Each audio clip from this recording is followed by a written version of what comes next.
I'm a journalist. I'm Mireia from Barcelona. I currently work for Reuters. I previously worked for La Vanguardia. And I am in Catalonia, more precisely in a town near Barcelona. It's about 20 minutes by car from the city of Barcelona. I'm exactly where I was when the blackout struck on Monday. Could you tell us what the situation was like during the blackout on the 28th and what's happened since then? Yeah, I was working, and suddenly the screen I was using went out it was at midday, exactly at 12:32, and we noticed that all the devices that were connected to the electricity had been turned off and the switches were not working. And at first we thought it might be an electrical malfunction in our system, so we checked it, but we saw that everything was fine, and we still had a connection to the network, and we started receiving messages from people, I mean, family, friends from all over Spain, saying that the same thing had happened to them as well. And then we realized that something was wrong, and we started to look for information on the media, and some media were already talking about a generalized blackout and in the whole Iberian Peninsula, not only in Spain, also Portugal. But what we didn't know at that time was that the problem was going to last so long. In a half an hour, we lost internet as well. And there we were totally cut off from the world from about 1 p.m. until the early hours of the morning. Of course, it depends on the area in Spain you were. The connection was coming and going throughout all the day. Um, in different areas. But yeah, I mean, in our case, we decided to go to sleep and with the hope that the internet and the electricity would be back in the next day. But of course, it was a feeling of panic, and on the streets, the traffic lights were out, so the traffic was chaotic there. There were widespread traffic jams everywhere. Trains and subways stopped in the middle of tracks for hours. Hundreds of people were trapped in elevators. Yeah, it was a complete mess. Then flights were delayed and canceled. For instance, in Barcelona, city council set up pavilions so that those who could not return home and had to sleep at the Sand station, which connects to the rest of Spain, could sleep somewhere else than on the station floor. And people had food because of Red Cross assisting them. But even yesterday afternoon, there were still a lot of people who had not been relocated to new routes.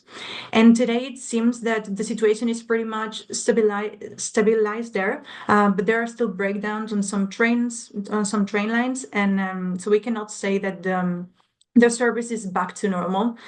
Also in Madrid's Atocha, which is another main train station in Spain, some people had to find their own way to sleep. Some of them had friends and had the chance to stay there, but there was no institutional response to help all of those people who could not return home.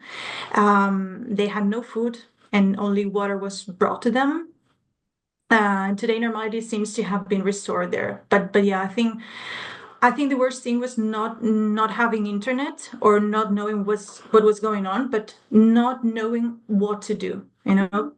People were getting into the car to charge their cell phones and listen to the radio because it was the only means that we had and that remained. I mean, the only mean of communication that remained underserved. So yeah, it was messy. Yeah. You were a journalist, you have to do work Mm. in blackout, but it seems that so difficult situation, I think. Yeah, I mean, it was really hard for us, especially. We are really lucky, I mean, at Reuters because we have different hubs in different parts of the world, and that makes it easier. We have a really great team in Dansk, for instance. I'm part of them, but in this case now I was in Spain, but they were helping to the coverage of everything that was going on with the companies and in the whole country because the hub in Madrid couldn't do that. I mean, they were isolated, or most of them were isolated. So yeah, we were receiving help from other hubs that could inform about what was going on. I heard a state of emergency was declared. So do you know why it was issued and how has it affected daily life?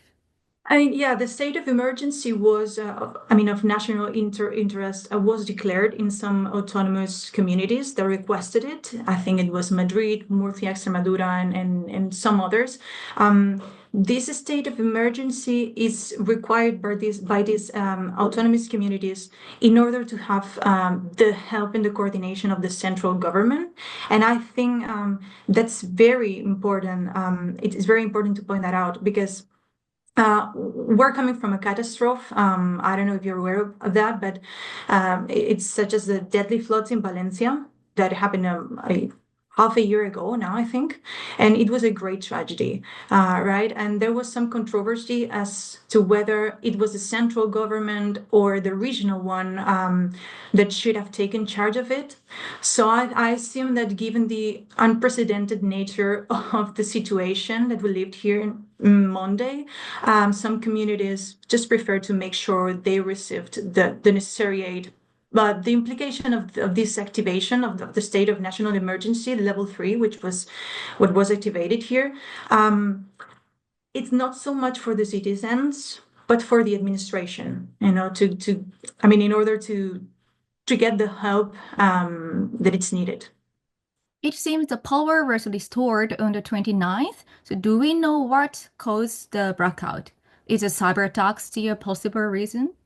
That's a great question. Today, the National Court in Spain has agreed to open proceedings to investigate whether the shutdown of the Spanish electricity grid could have been an act of cyber sabotage in critical Spanish infrastructures, which of course would fall under a crime of terrorism.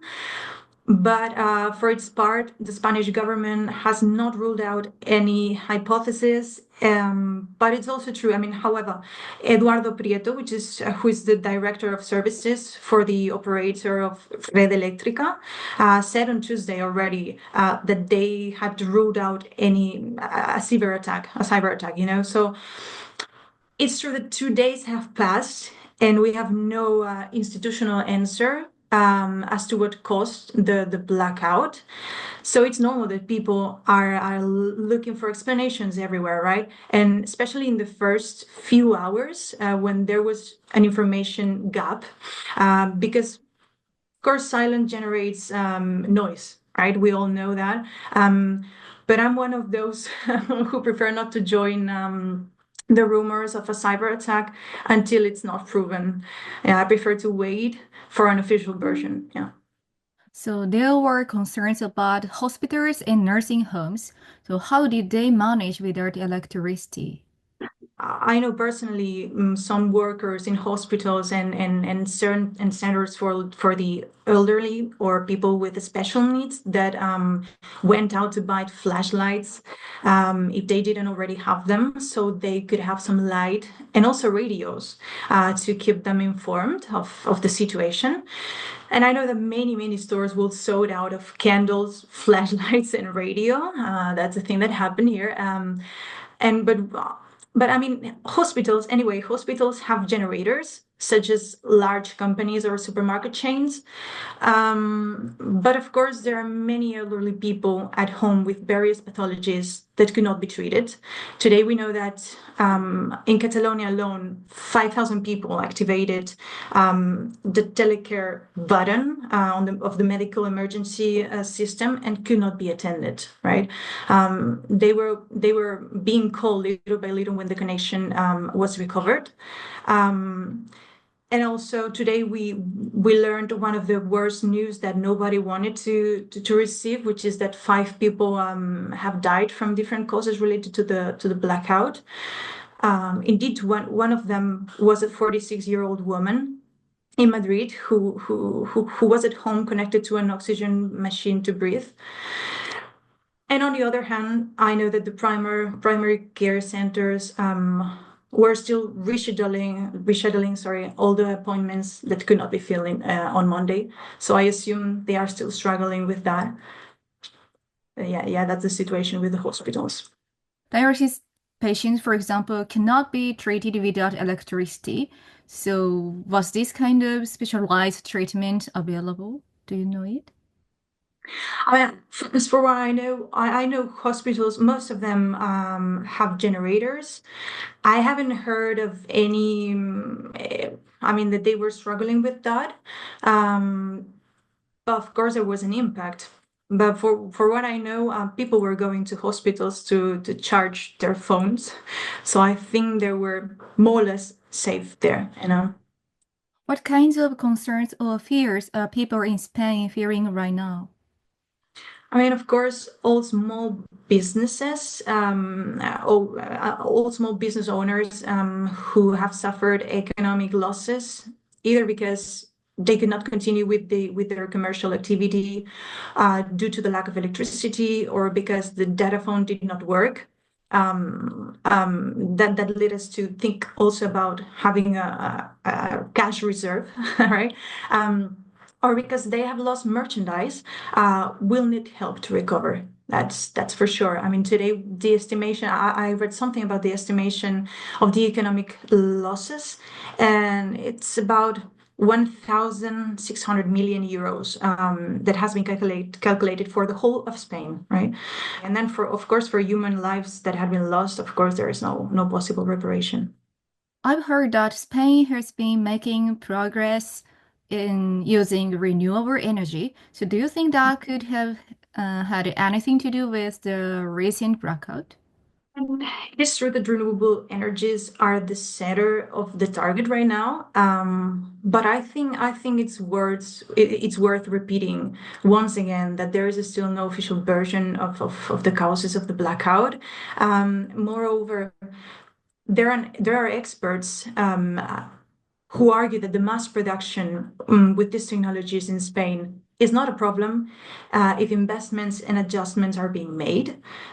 So as with all kinds of information that appear in a moment of chaos, it is worth analyzing the source of the information and also what's the interest of that source.